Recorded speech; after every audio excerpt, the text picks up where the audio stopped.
It's amazing to see people helping each other, getting that spark back in their eyes. And it also reminds me, every time I see someone come in damaged, broken, just sad, it reminds me where addiction took me. And in that way, it's just massively good for my self-esteem, it gives me confidence, but it also stops me becoming a little bit too complacent and takes me back there. And that encourages compassion, and I love it. SMART means self-management and recovery training. It's a self-help group. You might hear different names for that nowadays. Mutual aid is a term that's bandied about. I think what's generally known as is a self-help group where people with a common problem can get together and solve it. And that's really what it's all about, I think. No citizen of Bristol can think it has nothing to do with them. Obviously there's the individual users and the harms that they do to themselves, both health-wise, but we also know that particularly with drug use and alcohol use to some extent, that there is a lot of connection with crime. So it impacts not just on the individual, but the communities in which they live in. That we know that by having lots of people in treatment, which we have done in Bristol, and supporting them into recovery, that our crime figures have gone down in a really big way. It's a long story. Right from the beginning, I grew up in a pub. I had an abusive stepmother and I used alcohol to kind of cope with that. So my very early learning strategies were about coping by drinking.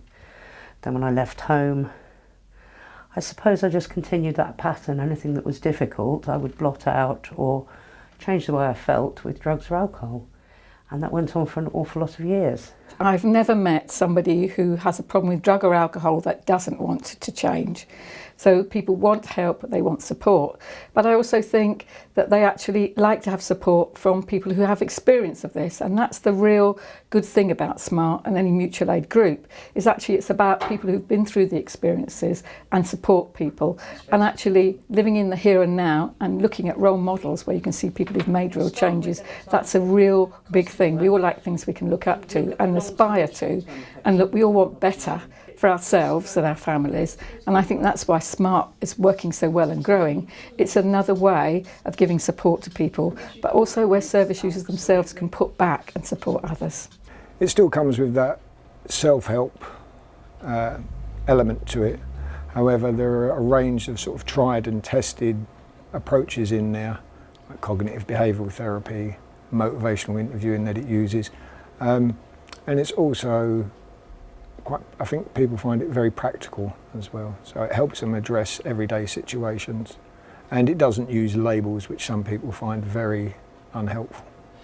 Anything that is problematic, causing trouble in your life, or just causing emotional turmoil and making you feel uncomfortable, powerless, hopeless, there is an answer. There is other people that feel like that. There's an awful lot more people than you'd believe felt like that. You're not alone.